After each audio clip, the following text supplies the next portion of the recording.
আসসালামু আলাইকুম ওরহমতুল্লাহ। বাংলাদেশের সর্বশেষ আপডেট সংবাদে আপনাকে স্বাগতম। শুরুতেই জানাব সংবাদ শিরোনাম, এরপর বিস্তারিত।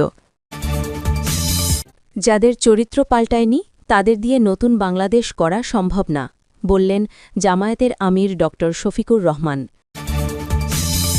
বিএনপির শীর্ষ নেতাদের হোয়াটসঅ্যাপের পদত্যাগপত্র পাঠিয়ে জামায়াতে যোগ দিলেন ছাত্রদল সভাপতি। মাদক ও চাঁদাবাজি নির্মূলের দায়িত্ব দেন, চাঁদাবাজ আর মাদক ব্যবসায়ীদের ঘুম হারাম করে দেব, বললেন হাসনাত আবদুল্লাহ। দিল্লিতে স্বৈরাচার শেখ হাসিনার সঙ্গে যুক্তরাজ্য আওয়ামী লীগের নেতাদের সাক্ষাৎ, দিল্লিতে বসে যে ষড়যন্ত্র করছে হাসিনা। মেঝেতে স্ত্রীর লাশ, বিছানায় পড়েছিলেন আহত সাংবাদিক। প্রিয় দর্শক, এতক্ষণ শুনছিলেন সংবাদ শিরোনাম, এখন শুনবেন বিস্তারিত। তবে তার আগে আপনাদের কাছে একটি ছোট্ট রিকোয়েস্ট থাকবে, নিয়মিত বিশ্বের সকল আপডেট সংবাদ সবার আগে এই চ্যানেল থেকে পেতে চ্যানেলটি সাবস্ক্রাইব করুন। যাদের চরিত্র পাল্টায়নি তাদের দিয়ে নতুন বাংলাদেশ গড়া সম্ভব না, জামায়াতের আমির। যাদের চরিত্র পাল্টায়নি তাদের দিয়ে নতুন বাংলাদেশ গড়া সম্ভব নয় বলে মন্তব্য করেছেন জামায়াতের আমির শফিকুর রহমান। আজ শুক্রবার সন্ধ্যায় কুমিল্লার লাকসাম স্টেডিয়ামে কুমিল্লার ৯ লাকসাম মনোহরগঞ্জ আসনে জামায়াতের নির্বাচনী জনসভায় প্রধান অতিথির বক্তব্যে শফিকুর রহমান কথা বলেন। নির্বাচনী জনসভায় শফিকুর রহমান বলেন, ১৩ তারিখ নতুন বাংলাদেশ পাওয়ার জন্য ১৮ কোটি মানুষ মুখিয়ে আছে, কিন্তু যারা এখনও ফ্যাসিবাদের আচরণ করছে জাতির সাথে, তাদেরকে দিয়ে ফ্যাসিবাদ মুক্ত বাংলাদেশ করা যাবে না। যারা জুলাই মানে না, সংস্কার মানে না, তাদেরকে দিয়ে নতুন বাংলাদেশ গড়া সম্ভব না। ফ্যাসিবাদ মুক্ত বাংলাদেশ করতে হলে ফ্যাসিবাদের বিরুদ্ধে লড়াই করার সাহস যাদের আছে তাদেরকে বেছে নিতে হবে। এই সাহস আল্লাহর মেহেরবানিতে জামায়াতে ইসলামীর আছে। দফায় দফায় জামায়াতের নেতাদের সাজানো সাক্ষী আর পাতানো আদালত দিয়ে হত্যা করা হয়েছে। এরপরও জামায়াত কারো কাছে মাথা নত করেনি, দেশ ছেড়েও পালায়নি। আমরা ছিলাম, আছি, ইনশাআল্লাহ থাকব।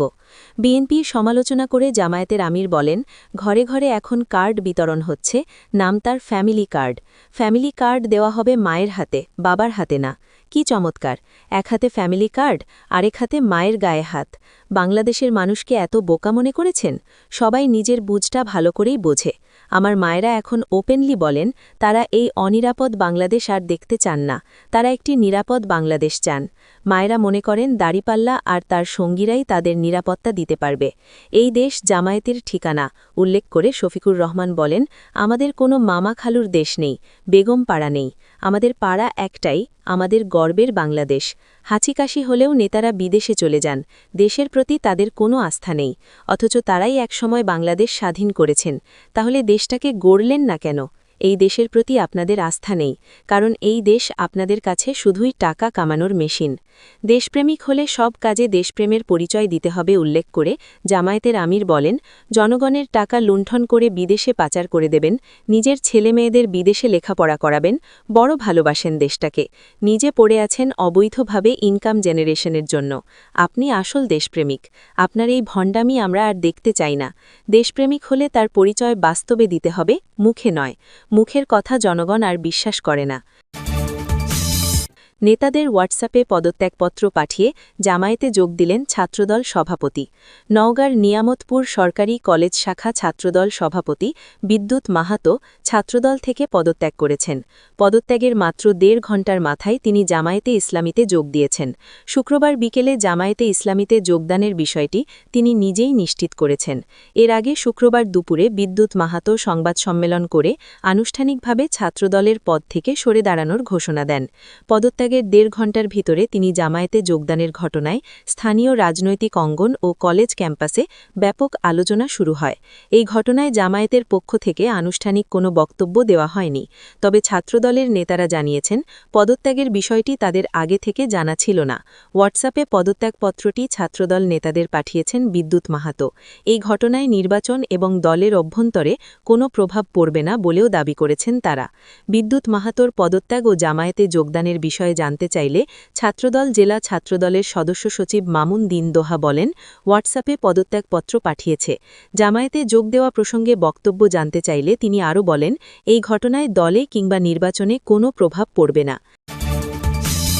দায়িত্ব দেন চাঁদাবাজ আর মাদক ব্যবসায়ীদের ঘুম হারাম করে দেব হাসনাত আবদুল্লাহ। নির্বাচিত হলে তিনি চাঁদাবাজ, মাদক ব্যবসায়ী ও টেন্ডারবাজদের বিরুদ্ধে কঠোর ব্যবস্থা নেওয়ার ঘোষণা দিয়েছেন কুমিল্লা ৪ দেবিদ্বার আসনে ১১ দলীয় ঐক্যের প্রার্থী হাসনাত আবদুল্লাহ। তিনি বলেন, আমরা জনগণের কাছে গিয়ে বলছি, আপনারাই আমাদের জেতাতে পারেন। আপনারা যদি আমাদের দায়িত্ব দেন তাহলে চাঁদাবাজ আর মাদক ব্যবসায়ীদের ঘুম হারাম করে দেব। শুক্রবার বেলা ১১:৩০ কুমিল্লার দেবিদ্বার উপজেলার রাজামেহার ইউনিয়নের মরিচা এলাকায় এক নির্বাচনী উঠান বৈঠকে তিনি এসব বলেন। এনসিপির এই নেতা বলেন, ভোট দুই ধরনের হতে পারে। এক ধরনের ভোট হয় চাঁদাবাজ, মাদক ব্যবসায়ী ও টেন্ডারবাজদের নিয়ে, যেখানে তারা ভোটের বিনিময়ে নিরাপত্তা চায়। আরেক ধরনের ভোট হচ্ছে জনগণের কাছে যাওয়া। ভোটারদের উদ্দেশ্যে হাসনাত আবদুল্লাহ বলেন, আপনারা যদি আমার দায়িত্ব নেন তাহলে ঋণ খেলাফিদের দাউদকান্দির ওই দিকে ঢুকতে দেব না। জনগণ আমার দায়িত্ব নিলে হয় মাদক ব্যবসায়ী, না হলে আমি দেবিদ্বারে থাকব। মাদক ব্যবসায়ী ও মাদকাসক্তদের শেষবারের মতো সতর্ক করে তিনি বলেন, আপনাদের লাস্ট ওয়ার্নিং দিচ্ছি, ভুল থেকে ফিরে আসুন।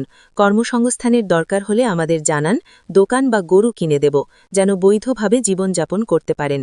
কিন্তু কেউ যদি মাদক সিন্ডিকেট চালানোর চেষ্টা করেন তাহলে আপনাদের অবস্থা খারাপ হয়ে যাবে। নিজের সঙ্গে ছবি থাকলেই কেউ আমার লোক, এমন ধারণা নাকচ করে দিয়ে এই এমপি প্রার্থী বলেন, আমার সঙ্গে ছবি থাকলেই কেউ আমার লোক হয়ে যায় না। পরে সেই ছবি দেখিয়ে যদি কেউ অবৈধ সুবিধা নিতে চায় সেটার কোনো সুযোগ নেই। এমনকি আমার বাবাও যদি অবৈধ সুবিধা চাইতে আসেন তাকেও জায়গা দেওয়া হবে না। দিল্লিতে শেখ হাসিনার সঙ্গে যুক্তরাজ্য আওয়ামী লীগের নেতাদের সাক্ষাৎ। দিল্লিতে বসে যে ষড়যন্ত্র করছে হাসিনা। গণ অভ্যুত্থানে ক্ষমতাচ্যুত হয়ে ভারতে পালিয়ে যাওয়া সাবেক প্রধানমন্ত্রী শেখ হাসিনার সঙ্গে সাক্ষাৎ করেছেন যুক্তরাজ্য আওয়ামী লীগের একদল নেতা। লন্ডন থেকে যাওয়া যুক্তরাজ্য আওয়ামী লীগের ৫ নেতা ২১শে জানুয়ারি দিল্লিতে শেখ হাসিনার সঙ্গে সাক্ষাৎ করেন। এই নেতারা হলেন যুক্তরাজ্য আওয়ামী লীগের প্রেসিডেন্ট জালাল উদ্দিন, সাধারণ সম্পাদক সৈয়দ সাজিদুর রহমান ফারুক, যুগ্ম সাধারণ সম্পাদক ও সিলেট সিটি কর্পোরেশনের সাবেক মেয়র আনোয়ারুজ্জামান চৌধুরী, সাংগঠনিক সম্পাদক আহাদ চৌধুরী ও যুক্তরাজ্য যুবলীগের যুগ্ম সাধারণ সম্পাদক জামাল খান। ভারতে এক সপ্তাহ সফর শেষে ২৬শে জানুয়ারি তারা লন্ডনে ফিরেছেন। নাম প্রকাশে না করার শর্তে যুক্তরাজ্য আওয়ামী লীগের এই প্রতিনিধি দলের একাধিক সদস্য প্রথম আলোকে সাক্ষাতের বিষয়টি নিশ্চিত করেছেন।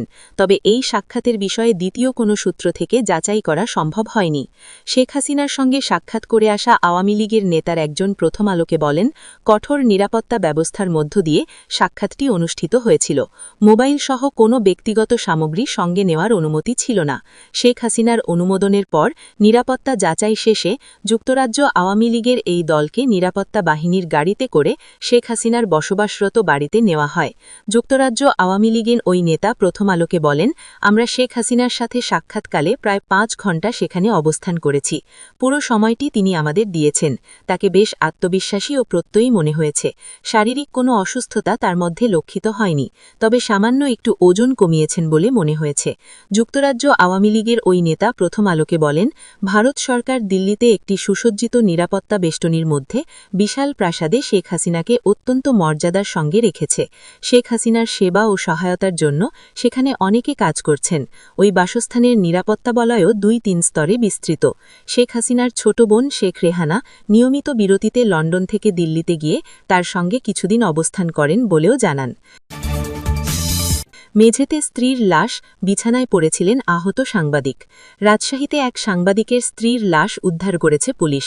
এ সময় সাংবাদিক নিজেও বাসায় আহত অবস্থায় পড়েছিলেন। রাজশাহী শহরের হরগ্রাম বাজার এলাকার একটি বাসায় শুক্রবার সন্ধ্যার পর এই ঘটনা ঘটেছে।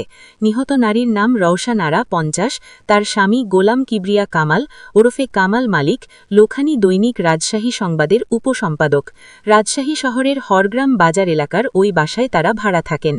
স্থানীয় ও পুলিশ সূত্র বলেছে, সন্ধ্যার পর ফায়ার সার্ভিসের মাধ্যমে রওশন আরা ও গোলাম কিবরিয়া কামালকে রাজশাহী মেডিকেল কলেজ হাসপাতালে নেওয়া হয়। সেখানে রওশন আরাকে তারা মৃত ঘোষণা করেন। হাসপাতালের জরুরি বিভাগের চিকিৎসক বিল্লাল উদ্দিন জানান, রওশন আরাকে তারা মৃত অবস্থায় পেয়েছেন। তার গলায় একটি কাপড় পেঁচানো ছিল।